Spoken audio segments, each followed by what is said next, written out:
We can't stop talking about this Georgia team. So guess what? We're just not going to. We're going to tell you what stood out again from the game on Saturday. We're going to try to look forward to what we might want to see happen because there's things to clean up. So, Dog fans, be excited for Samford because we're going to trounce them, but there are still some key takeaways that we want to see for this team coming up here on Locked On Bulldogs. You are Locked On Bulldogs, your daily podcast on the Georgia Bulldogs, part of the Locked On Podcast Network, your team every day.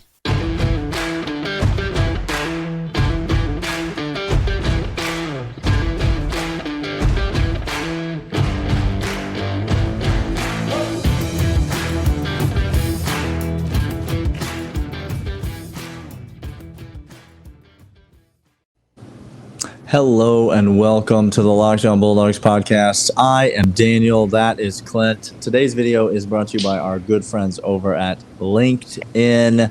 Get the applicants you need for free over at LinkedIn Jobs. We'll tell you more about them in a little bit. But Clint, today, thanks for listening, by the way. Thanks for watching YouTube.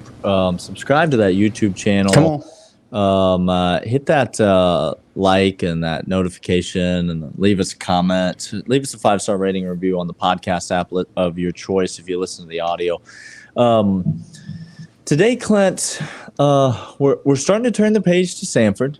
We are. We're getting excited because here's the beauty of this. We waited so long for college football to come back, Clint. So long. So many days. But now there's only a few more days, and we get to do the whole thing again. Clint. Right. We get to watch Georgia go back out there again. We get to watch Georgia run it back. This time between the hedges in the hallowed grounds of Samford Stadium. And so I know a lot of y'all will be out there. Excited about that. And look, let's not bury the lead here. Georgia's going to win by 1,000,000 points on Saturday. It's not going to be fair. We're aware of this, okay? Yep. So the game of the balance of the game, the outcome of the game is not in question. No. What is in question is how the whole thing is going to transpire, Clint. What's it going to look like? And so as we reflect on what we've seen from this Georgia team already, much of which we've talked about, some of which we haven't talked about because, quite frankly, there just isn't enough time. But as we reflect on what we've already seen, what would we like to see happen on Saturday? What would be a good outcome for the University of Georgia? Not necessarily on the scoreboard, but in the game. What would we like to see happen? Anything pop into your mind immediately when I ask that question? Yeah, 3 things come to mind immediately for me. Okay. One, it's another list day. We're going back to lists today. Look, Daniel, I don't know if you know this, but when you're talking to people, you should probably have you should start off with some sort of introduction. You should come up with 3 key points. Okay. And then conclude at the end of that. Is this essay writing 101? Okay. This is a podcast, right? Not an essay. Sorry. Okay, let me get back to that. I want to see 3 things. I want to see one. I want to see quick hitting scores from Stetson to Big O, Ladd McConkey, A.D. Mitchell, Brock Bowers. I just want to see them get 1 touch and go 50 yards for a couple tuds. Mm-hmm. That's what I want. That'd be fantastic because we have the explosiveness. I want to see them get to it early. I don't need to see anything else from these guys. I want to get their legs. I want to let them have some fun, which leads me to my second point. Eric Gilbert needs to get some run, Daniel, and I need to see him doing so by trucking defenders and catching footballs. Mm-hmm. Daniel, mm-hmm.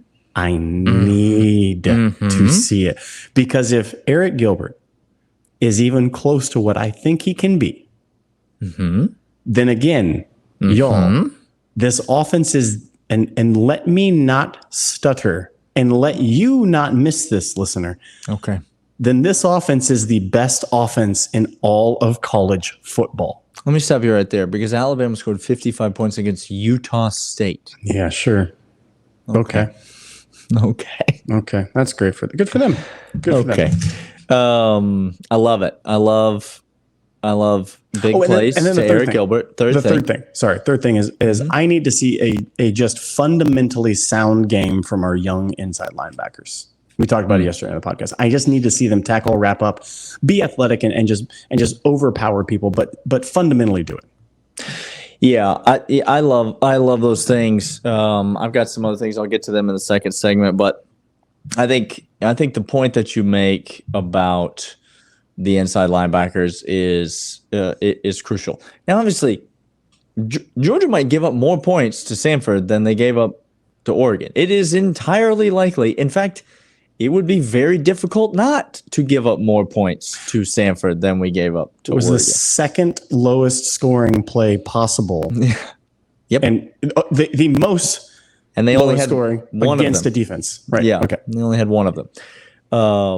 By the way, Iowa won a football game on Saturday, 7-3.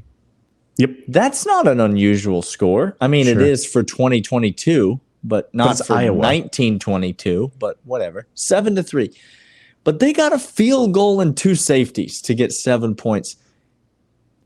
Got to be one of the first times in the history of college football that a team I need Big Bear on that sometime on his pod this week talking about that, Daniel. That's fantastic. It is fantastic. It's not about how the defense plays in terms of the score. No. What you want to see is fundamentals. You want to see people in the right positions. You want to see people not getting moved off of their spots and getting kind of caught out of position, because we're going to have the closing speed to make up for that. We're not going to get burned as big as we could by some of those plays, but you would like to see those inside linebackers again come to kind of get to solidify themselves in that role. I think that's absolutely true. We're going to talk more about some positive outcomes that we would like to see on Saturday. But first, Clint is going to let you know about the fine folks over at LinkedIn. I've heard of LinkedIn, by the way, Clint. Have you heard about LinkedIn? Because Daniel, if you haven't, let me tell you about them. LinkedIn is a fantastic spot to go get all of those graduate assistants that you have more of than players at Florida, because you have so much money to spill over on so many players that are so great that they have to talk about it themselves. Apparently, the PR firm for the NIL wasn't running up at Florida. If they just went to LinkedIn, they could have found somebody. Britton Cox, you could have found somebody to do your job that you're doing, talking about yourself over and over about your subpar game. LinkedIn could have been those people. They're fantastic. Get over there right now. LinkedIn has every single job posting that you need, because you create the job posting. With College Locked On promo code, you can go ahead and get that for free. They have so many millions of people, networks, all within your fingertips. The best place to get the best candidates for the job that you need them to do, right over at LinkedIn Jobs. Let's talk some more things we want to see, Clint. You mentioned Eric Gilbert. When it comes to this offense, I would love to see him. I think that's fantastic. I absolutely want to see him get some reps, but I want to see some of these young receivers. I want to see Jackson Meeks get some run. I mean, I know he's in the game quite a bit on Saturday. I want to see him get some balls thrown at him. I want to see him get some catches. I want to see what he's able to do. I want to see Denial Morissette. I want to see some of these young wide receivers, get some of these guys in the game. I would love. I'm going to be really excited to see that. Obviously, I think Oscar Delp is going to get some run, especially in the second half. I think there's a lot of exciting people on the offense that we're going to get to see. It's not quite a spring game, but I think you're going to get to see a lot of these people for the University of Georgia, because I don't think, well, I'm going to get to that point in a second, so I'm not going to make it right now. Second point is I would love to see Carson Beck throw 3-4 touchdown passes, because he's going to play a lot. I'd love to see Brock Vandegrift throw a couple touchdown passes. It'd be great if Carson Beck led the team to 3 or 4 touchdowns, Daniel. I just want to see him. I want to see him connect on those passes. He puts in a lot of work. I think he's been working hard. I think it'd be great for him. I think it'd be great for everybody. I can't think of a single person who wouldn't benefit from Carson Beck throwing a couple touchdown passes. Not like we drafted people to score touchdowns and somebody didn't take Carson Beck. I want to see that. And then on the defensive side of the ball, I want to see these freshmen, Clint. I want to see Michael Williams. I want to see Malachi Starks. I want to see these guys. I want to see redshirt freshman Nyland Green. I want to see more of him in the game. I want to see some of these young pups. I want to see them get some action. I want to see them make some plays. I think all of that is true. This all leads me to a broader point, Clint. Okay. This is a point that I've been meaning to make. Is this a philosophical point you're trying to make? No, it's just a broader point about Georgia's team. It's philosophical. Okay. Oh, sure. You and I have coined the phrase that has caught on a little bit. Not that phrase. Sorry. Two things have always been able to be true at the same time. Correct. We did not make that up. That's a principle of life. Yes. That's just us informing you of that. Okay. You and I have actually coined the phrase Kirby Death March. Yes, we have. Thank you. Okay. And the Kirby Death March, if you're unaware, if you're new to the show, is the point in the game when Kirby has you in the figure 4 leg lock. Yeah. Okay. And you are down on the mat and you're banging and you're hitting your hands and you're smashing your head against the canvas, but you can't do anything about it and you're just writhing and he just squeezes the life out of you and then that's it. It's the point of the game. Oxygen is no longer in the room for you because he takes all the time off the clock by just suffocating you. We just march it down the field. It's 8, 10, 12, 13 plays. And the time just bleeds away, and you're done. That's the Kirby Death March. It happens at the end of games. I don't think this Georgia team is capable of a Kirby Death March. Which I bring this up. I bring this up now because in the Samford game, the question kind of comes: what happens when Georgia's trying to take their foot off the gas? Okay. Here's what I mean. I don't mean Georgia's not capable of a Kirby Death March, AKA Georgia doesn't have the backs to perform the Kirby Death March. Because last year, Dejan Edwards was the back for the Kirby Death March. This year, it seems the young Branson Robinson is going to be the back for the Kirby Death March. And if you don't think Branson Robinson's built for a Death March, then you ain't never seen Branson Robinson or a Death March. That's what I know about you if you don't think that. So it's not that Georgia doesn't have the backs. Here's the thing about this Georgia team is what I saw on Saturday is that when Georgia possesses the ball, they can't not explode down the field for huge chunks of yardage and just plow through anyone in their wake, Clint. It's not a Kirby Death March anymore for this Georgia team. It's a Kirby Death Sprint. Yeah. That's what it is. We ain't marching. We are flying down the field at will. And so I don't know how many points Georgia's going to score in this game, Clint. But if there's ever been a game that you take the team total over 50 for Georgia, if there's ever been a team, because listen, the next time we play a cupcake, you ain't going to get the opportunity to get the team total anywhere near 50. I don't know what it's going to be in this game. They're not going to give it to you. They're not going to give it to you anymore. That's what we're saying. They may not give it to you this game. I don't know. There's no line. You can't get a line. It's early in the week. Whatever points is not going to happen. It's early in the week. They're going to give no line for this. But if you find a Georgia team total line, sometimes you got to shop around, Clint. Sometimes you got to. They're not going to. No one's giving this out. Sometimes you got to matriculate to some places that you wouldn't otherwise have gone. The browser history. Somebody will give you a line. Is what I'm trying to say. Okay, I got you. Okay.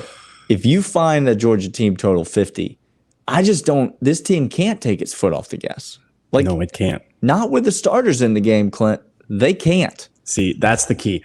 That's the key for me. If by the second quarter already 35 points are on the board and Kirby goes ahead and gets Carson Beck in there. What's the first half point spread going to be in this game? Do you remember a few years ago when Alabama cashed on the first half point spread in every single game in the regular season? Every game. What's the first half point?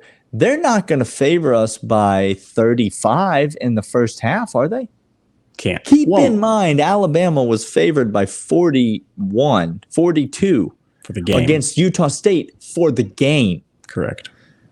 They can't favor us by 35, which you're telling me I could get Georgia minus something less than 35 in the first half? If I can find that, I'm triple betting it this week. Okay, this is just an early preview of locks. Like, these are the kinds of things you have to look for if you're going to try to bet on Georgia this week. I don't think the Kirby Death March is Georgia's thing anymore. I think it's just death.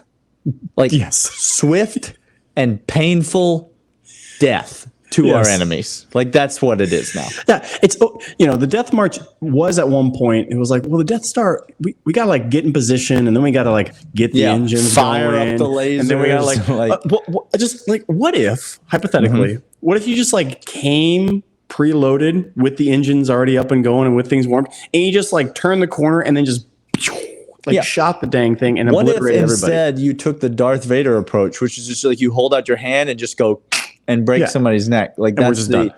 That's sort of the Kirby mentality on this. Kirby team. has grown in the Death March-esque, and it's not a march anymore. It's a sprint, and we'll be suffocating people that way.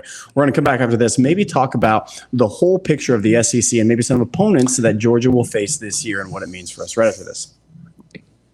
Daniel, there were some important games that happened on Saturday that not many people know about because they may have been watching our game or watching more I don't know, high profile games. Yeah, high profile games. But there were a couple of very, very interesting games that happened. I want to start with the most interesting. Okay. I want to talk about one that I was on the wrong betting side because Vegas knows me, tempted me. Oh, they know you. Trolled me. They said, hey, give Clint this one. Feed this over to Clint. Feed Clint 1.5 favorites for Utah.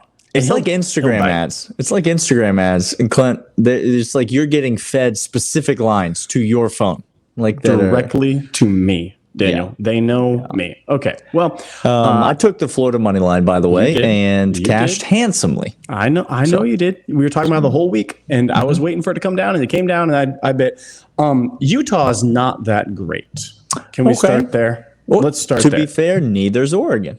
Neither is Oregon. Thank you. Fair and balanced. Okay, great. Fair and balanced. You made my point for me. I don't even need to go down that road. Great. You made the point for me. Secondly, Florida.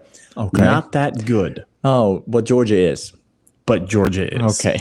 Well, here's why this is important. Okay. AR-15 is not a good quarterback. Scully ready. Come on down, brother. Put them AirPods in and get ready. We're talking to you now. Me, give Florida respect. Napier's got them going. A huge win against Utah. All caps. I want my respect. This literally spelled out in a tweet. What Florida players said. Yeah. Okay. I don't have to give you respect because you haven't done anything yet. And Utah, I thought they were a good team. They got some things to do. They got to go clean some stuff up. Pac-12, by the way, I need to stop betting on Pac-12. That's my mistake. Oh, that's my bad. Yes. That's my bad. Fool me 700 times. Shame on who is that? I don't know what that is. This is ancestral shame at this point, Daniel. We need to go way back. Okay. Yeah. All right.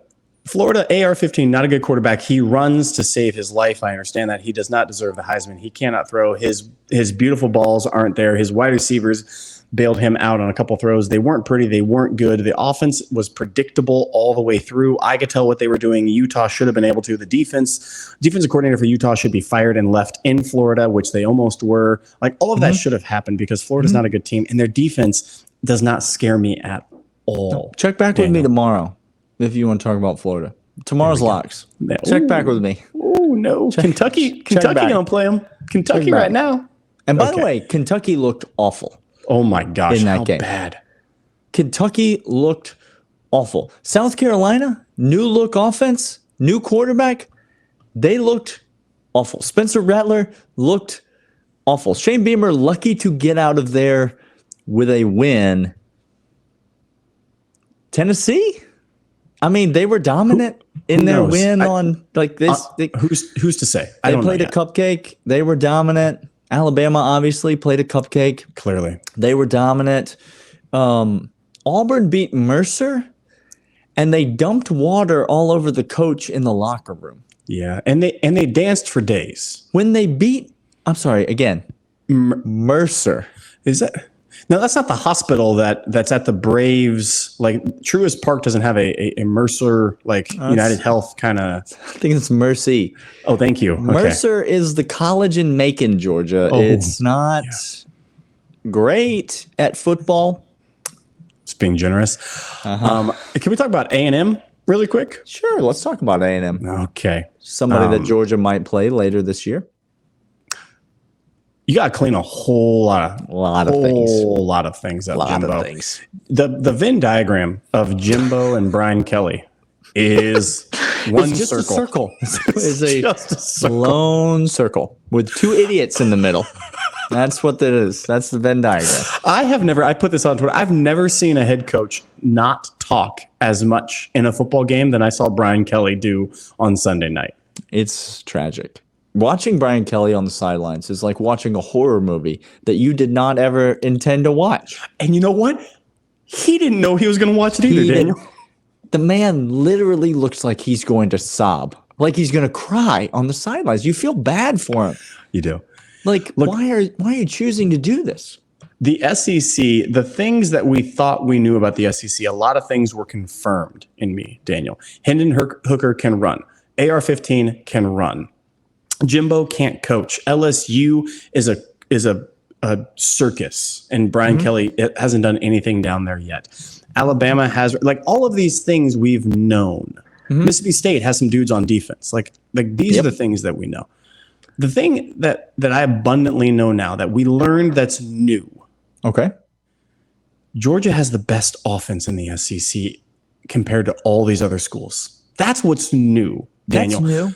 And if I know everything else that I thought I knew and it was confirmed, and again, there's a whole season to be played,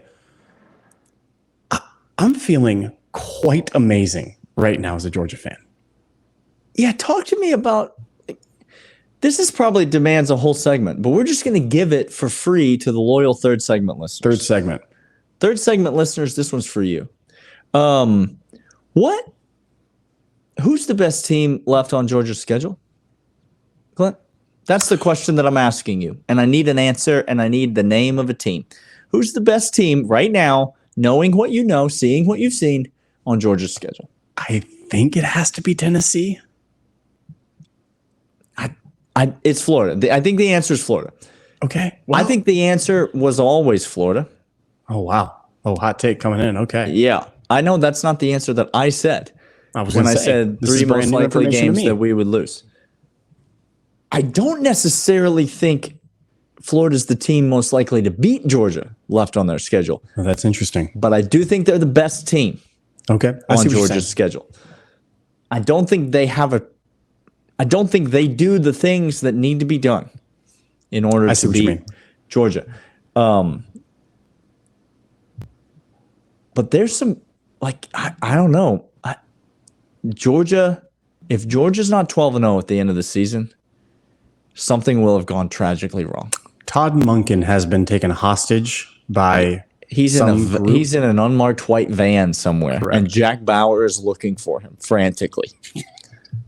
Okay, loyal third segment listeners and third segment listeners over the age of 35. This is great. This is your target demographic. This is who we're going for. Right. So three people. People. 4. Thank you. It depends on what John Tweet Sports is doing on a Wednesday. Yeah, that's right. Depends on how long he's waiting in the carpool line. All right. Hey, we're going to give you preview of Samford game. We're going to try to break down the game as much as we can. We're going to give you a full score prediction. I promise you that. I promise you, because it's very important. Daniel and I, we're going to do that tomorrow as well as some other games. And then on Friday, we're going to talk about things that we're excited about, nervous, and don't sleep on for this game. This has been Locked On Bulldogs here on the part of the Locked On Podcast Network. Your team every day. We will see you guys tomorrow. See ya.